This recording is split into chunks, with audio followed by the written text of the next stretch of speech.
મધ્યયુગીન સ્થાપત્યો, શહેરો, વેપારી અને કારીગરો. મધ્યયુગીન સ્થાપત્યો. ભારતીય શિલ્પ સ્થાપત્ય કલાઓને અનોખો અને લાંબો ઐતિહાસિક વારસો છે. ભારત કલા અને સ્થાપત્યના સમૃદ્ધ સાંસ્કૃતિક વારસાને લીધે વિશ્વભરમાં પ્રસિદ્ધ છે. પ્રાચીન સમયથી શરૂ કરી વિવિધ સમયગાળાઓ દરમિયાન વિવિધ પ્રાંતોમાં મૌર્ય યુગ દરમિયાન સ્તૂપો તથા સ્તંભલેખો, અનુમૌર્ય યુગ દરમિયાન ગાંધાર તથા મથુર શૈલીમાં સ્તૂપો, ગુપ્ત સમય દરમિયાન રાજમહેલ, સ્તૂપો, સ્તંભો, વિહારો, ભવનો તથા મંદિરોનું નિર્માણ થયું હતું. મધ્યયુગ દરમિયાન પાલ, પ્રતિહાર, રાષ્ટ્રકૂટ, રાજપૂત, દિલ્હી સલ્તનત તથા મુગલ સામ્રાજ્ય દ્વારા વિવિધ સ્થળોએ બંધાયેલ સ્થાપત્યોમાં વાવ, તળાવ, મંદિર અને મસ્જિદો વગેરે મોટા પ્રમાણમાં છે. ભારતના વિવિધ પ્રાંતોએ વારસામાં મળેલી સ્થાપત્ય કલાને પોતપોતાની રીતે વિકસાવી છે. શિલ્પકલા. શિલ્પીના મનમાં જાગતા ભાવોને છીણી હથોડી વડે પાષાણ, લાકડા, ધાતુ પર કંડારિત કરવાની કલા. સ્થાપત્ય. સ્થાપત્ય માટે શિલ્પશાસ્ત્ર શબ્દ પણ વપરાય છે. સ્થાપત્યનો સરળ અર્થ બાંધકામ એવો થાય છે. મકાનો, નગરો, કૂવાઓ, કિલ્લાઓ, મિનારાઓ, મંદિરો, મસ્જિદો, મકબરાઓ, વાવ વગેરેના બાંધકામને સ્થાપત્ય કહે છે. સ્થાપત્ય કલામાં નિપુણ વ્યક્તિને સ્થપતિ કહેવાય છે. ભારતના સ્થાપત્યો. ઈસવીસન 700 થી ઈસવીસન 1200 સુધી રાજપૂત યુગ હતો. રાજપૂત યુગીન સ્થાપત્યમાં મંદિરની નાગર શૈલી ઉત્તર ભારતમાં પ્રચલિત થઈ. ખજુરાહોના મંદિર, પુરીનું લિંગરાજ મંદિર તથા સૌરાષ્ટ્રના ગોપના મંદિરનો સમાવેશ થાય છે. દિલ્હી સલ્તનતના સમયગાળામાં ઇસ્લામ સાથે સંકળાયેલ નવી જ સ્થાપત્ય શૈલી જોવા મળે છે, જેમાં શરૂઆતમાં અરબ શૈલી પ્રમુખ છે. આ સ્થાપત્યમાં મસ્જિદ, મકબરા અને રોજા એમ 3 સ્થાપત્યો મુખ્ય છે. દિલ્હી સ્થાપત્યોમાં જામા મસ્જિદ, કુતુબ મિનાર, હોજે ખાસ, અલાઈ દરવાજા, સીરીનો કિલ્લો મુખ્ય છે. ફિરોજ તુગલકે બનાવેલી મસ્જિદો અને નહેરો વિશિષ્ટ છે. ગુજરાત, બંગાળ અને માળવાના મુસ્લિમ શાસકોએ આ સમયમાં અનેક સ્થાપત્યો તૈયાર કરાવ્યા હતા, જેમાં અમદાવાદમાં ભદ્રનો કિલ્લો અને જામા મસ્જિદ, બંગાળની સોના મસ્જિદ અગત્યના છે. આ સમયમાં હિન્દુ સ્થાપત્યોમાં રાણા કુંભાએ બનાવેલ કુંભલગઢનો દુર્ગ અને ચિત્તોડનો કીર્તિ સ્તંભ કે વિજય સ્તંભ અગત્યના છે. 13મી સદીમાં કોણાર્કનું સૂર્ય મંદિર અને કર્ણાટકનું હૌશલેશ્વરનું મંદિર સૌથી વિશિષ્ટ પ્રકારના સ્થાપત્યો છે.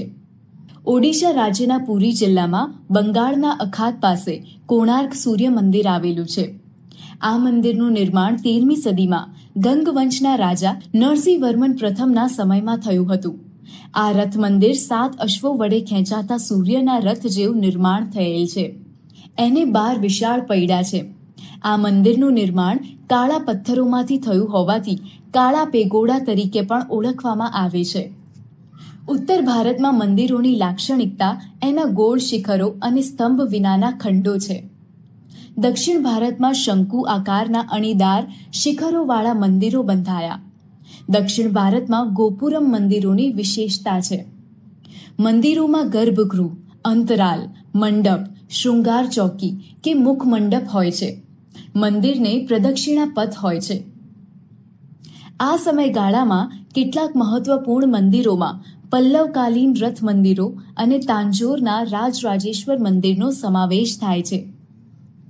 તાંજોરનું રાજરાજેશ્વર મંદિર તે સમયનું સૌથી ઊંચું મંદિર ગણાતું હતું. મુગલ સ્થાપત્ય કલા એકદમ વિશિષ્ટ હતી. મુગલ સ્થાપત્ય કલાનો વિશેષ નમૂનો હુમાયુના મકબરામાં દેખાય છે. અકબરે આગ્રાનો કિલ્લો અને ફતેપુર સિકરીનો કિલ્લો બંધાવ્યો હતો. શેરશાહનો સસારામનો મકબરો આ સમયનું અગત્યનું સ્થાપત્ય છે.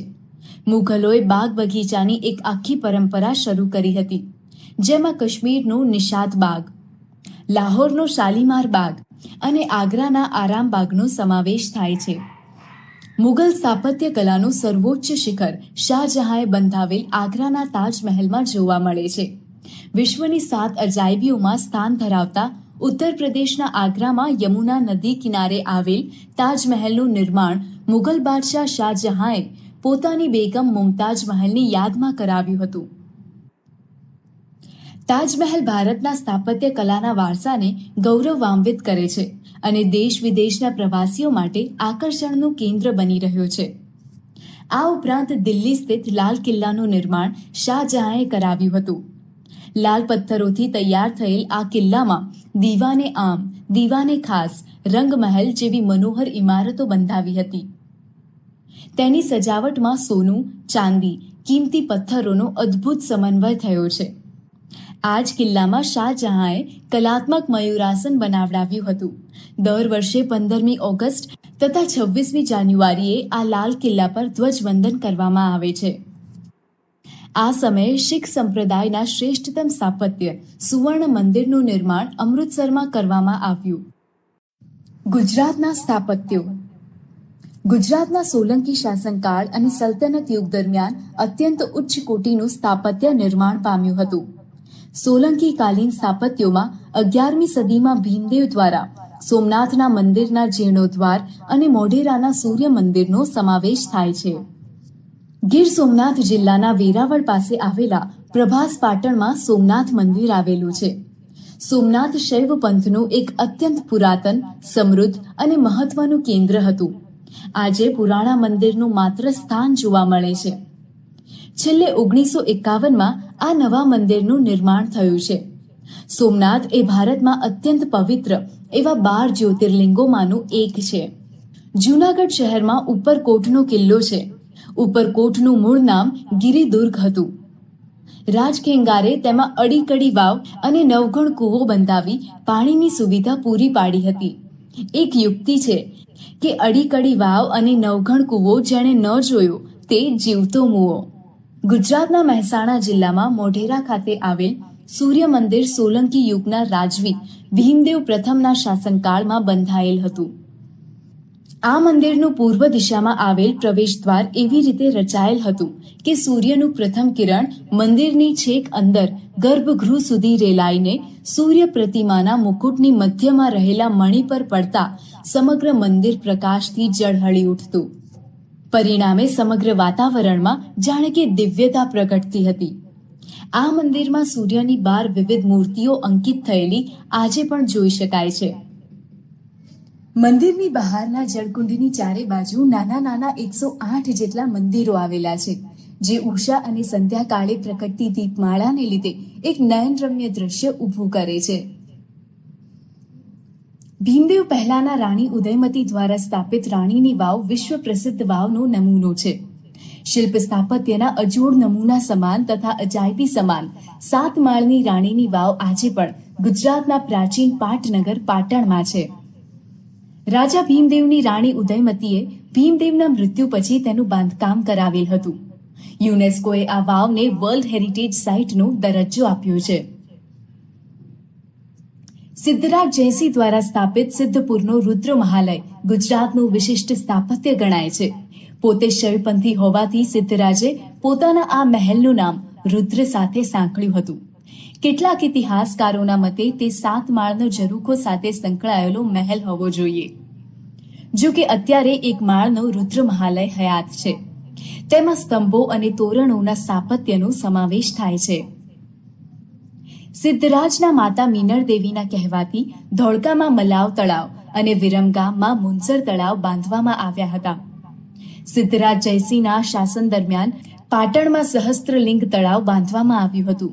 આ ઉપરાંત વડનગરમાં કીર્તિ તોરણ અને શર્મિષ્ઠા તળાવ જોવાલાયક સ્થળો છે. ગુજરાતમાં સલ્તનત કાળ દરમિયાન અમદાવાદમાં રાજધાનીનું સ્થળાંતર થતા અમદાવાદમાં વિશિષ્ટ સ્થાપત્યોમાં અમદાવાદ શહેરની સ્થાપના અહમદ શાહ દ્વારા ઈસવીસન 1411માં કરવામાં આવી. આ સ્થાપત્યોમાં અમદાવાદનો કોટ, ભદ્રકાળીનો કિલ્લો અને જામા મસ્જિદ મુખ્ય છે. કિલ્લો જે વૈશ્વિક વારસાના સ્થળોમાં સામેલ છે. ચાંપાનેરમાં જામા મસ્જિદ અને ચાંપાનેરનો કિલ્લો તથા અડાલજની રાણી રૂડાદેવીની વાવ પ્રસિદ્ધ સ્થાપત્ય છે. ગુજરાતના અન્ય સ્થાપત્યોમાં હોજે કુતુબ એટલે કે કાંકરિયા તળાવ અને નગીનાવાડી, ડભોઈનો કિલ્લો, ખંભાત અને ધોળકાની મસ્જિદો મુખ્ય સ્થાપત્યો ગણાવી શકાય. અમદાવાદના વિશિષ્ટ સ્થાપત્યોમાં સીદી સૈયદની જાળી વિશ્વ વિખ્યાત છે. તેની બારીઓમાં વિશિષ્ટ પ્રકારની જાળીઓની કોતરણી જોવા મળે છે. અત્યંત બારીક કોતરણી પથ્થરમાં નકશી કરીને તૈયાર કરવામાં આવી છે, જેને વિશ્વની ઉત્કૃષ્ટ સ્થાપત્ય કલાનો નમૂનો ગણવામાં આવે છે. પાદલિપ્તસુરી નામના જૈન મુનિએ પાલીતાણાના શત્રુંજય ડુંગર પર જૈન મંદિર નિર્મિત કરાવ્યા. દુનિયામાં એક જ જગ્યાએ પહાડ પર સૌથી વધારે મંદિર હોય તેવા પાવાપુરી અને પાલીતાણા સ્થળો છે. 24 તીર્થકર અહીં બિરાજમાન છે. પાવાપુરી અને સમીર શિખરની જેમ જ પાલીતાણા પણ જૈનોનું મહાન તીર્થધામ છે. ગુજરાતમાં એક વિશિષ્ટ સ્થાપત્ય તરીકે પાળિયાનો સમાવેશ થાય છે. પાળિયા સાથે કોઈ વીર ગાથાઓ જોડાયેલ છે. મોટે ભાગે આવા યોદ્ધાઓના પાળિયા યુદ્ધ સ્થળ અથવા તેમના મૃત્યુના સ્થળે બાંધવામાં આવે છે. આ પાળિયાની વર્ષમાં તેની તિથિ પ્રમાણે પૂજા અર્ચના કરવામાં આવતી હોય છે. ગુજરાતમાં પાળિયાના શ્રેષ્ઠતમ ઉદાહરણોમાં જામનગર પાસે ભૂચર મોરીનો સૂરજ કુંવરબાનો પાળિયો અને સોમનાથના મંદિર પાસે હમીરજી ગોહિલ પાળિયાનો સમાવેશ થાય છે. ચિત્રકલા. બાબરના સમયથી ચિત્રકલાનો વિકાસ જોવા મળે છે. ચિત્રકલા પર ગુલશન ચિત્રાવલી હમ્સનામા વિશિષ્ટ ગ્રંથો હતા. આકારીઝા નામના મહાન ચિત્રકારના નેતૃત્વમાં આગ્રામાં એક ચિત્રશાળાની સ્થાપના કરવામાં આવી હતી. આ સમયના ચિત્રકારોએ પશુ પક્ષીના ચિત્રો અને પુષ્પોના ચિત્રો વિશિષ્ટ રીતે આલેખ્યા છે. અકબરના સમયથી છબી ચિત્રોની શરૂઆત થઈ તો જહાંગીરના સમયમાં વિશિષ્ટ તહેવારો અને પ્રસંગોના ચિત્રો પણ બનાવવામાં આવતા. મુગલ ચિત્રકલાની જેમ જ રાજસ્થાનમાં મેવાડ, જયપુર, મારવાડ અને કોટાની શૈલી સુવિખ્યાત હતી. ગુજરાતી શૈલી તળપદી, સાદી અને કથા પ્રસંગને વિશદતાથી રજૂ કરતી અને લોકજીવનનો ધબકાર ઝીલતી સજીવ કલા હતી. સંગીત. સલ્તનત કાળમાં ભારતીય સંગીતની સાથે સાથે ઇસ્લામિક સૂફી સંગીતનો પ્રારંભ થયો. આ ક્ષેત્રે અમીર ખુશરોએ કવાલીની શોધ કરી અને ધ્રુપદને બદલે ખયાલ પદ્ધતિ દાખલ કરી હતી. દેવગીરીના સારંગ દેવે સંગીત રત્નાકર અને ગુજરાતમાં હરિપાલ દેવે સંગીત સુધાકર નામનો ગ્રંથ લખ્યો હતો.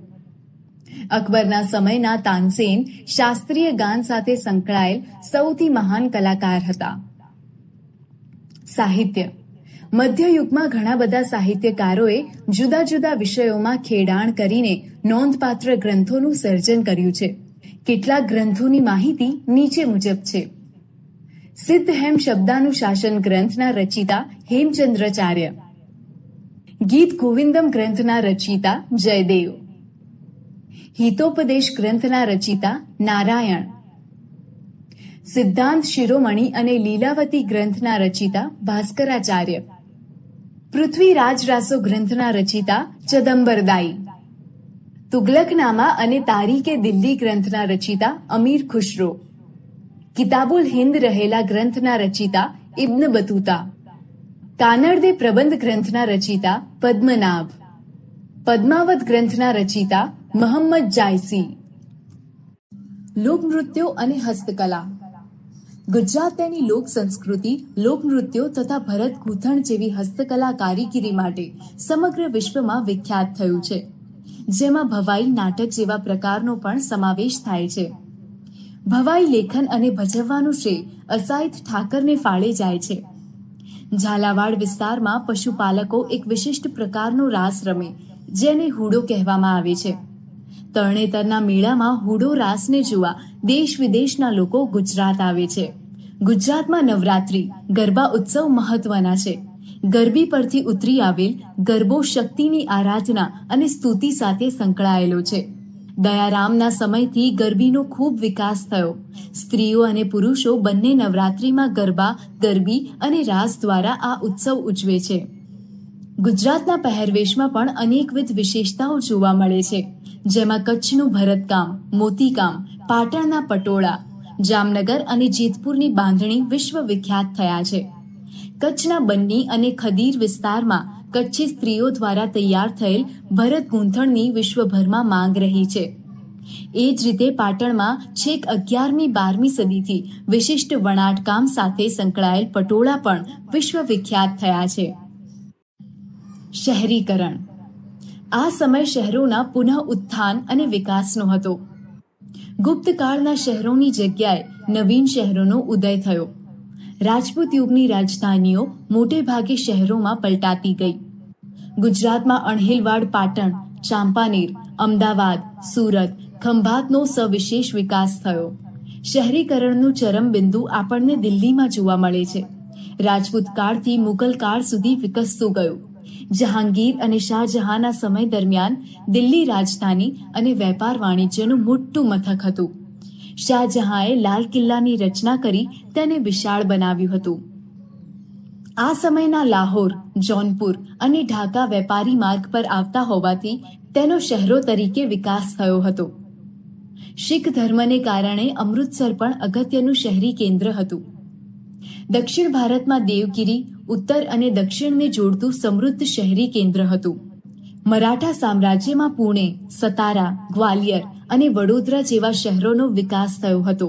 તો યુરોપિયન કંપનીઓના આગમનને કારણે દીવ, દમણ, ગોવા, મુંબઈ, મદ્રાસ, પુડ્ડુચેરી, કોચી, ચંદ્રનગર અને સુરતનો શહેરી કેન્દ્રો તરીકે વિશિષ્ટ વિકાસ થયો હતો. વિજયનગરની રાજધાની હમ્પી હતું. હમ્પીમાં આવેલા વિદેશી મુસાફરોએ હમ્પીના વિશિષ્ટ હુન્નર ઉદ્યોગોની માહિતી આપી છે. વિજયનગરથી સુતરાઉ કાપડ, રેશમી કાપડ અને મસાલા સહિતની ચીજ વસ્તુઓ યુરોપ સુધી જતી હતી. હમ્પીમાંથી 3 પ્રકારના સુવર્ણ સિક્કાઓ મળી આવ્યા છે, જે દર્શાવે છે કે હમ્પી હુન્નર કલાનું અને વેપાર વાણિજ્યનું મોટું કેન્દ્ર હતું. ગુજરાતના ભરૂચ અને ખંભાત બંદર પછી ખાસ કરીને 16મી સદીમાં સુરત ભારતનું મહત્વનું વ્યાપારિક કેન્દ્ર હતું. વીરજી વોરા અને ગોપી મલિક જેવા વિશ્વવિખ્યાત સોદાગરો સુરતમાં રહેતા. સુરતમાં 17મી સદીમાં મસ્લિન, સુતરાઉ કાપડ અને જહાજ બનાવવાના ઉદ્યોગો વિકસ્યા હતા. જરીભરત કાપડનો વિશ્વભરમાં સૌથી મોટો વેપાર સુરતથી થયો હતો. સુરત એક આંતરરાષ્ટ્રીય બંદર હોવાથી ભારતીય અને યુરોપિયન વેપારીઓના અનેક વેપારી સંસ્થાનો અહીં જોવા મળ્યા હતા. સુરતમાં મરી મસાલા, સુતરાઉ અને રેશમી કાપડ તથા ગળીના મોટા ગોદામો પણ હતા. સુરતમાં ચાલતા ઉદ્યોગ ધંધાને કારણે અને વિદેશ વેપારને પરિણામે આનુષંગિક હુન્નર ઉદ્યોગો જેવા કે ગોદામો, પેકિંગ, વહાણ બંધાવવાના ઉદ્યોગો, નિવાસની વ્યવસ્થા, વણાટકામ, છાપકલા, ધાતુકલાનો વ્યાપક વિકાસ થયો હતો.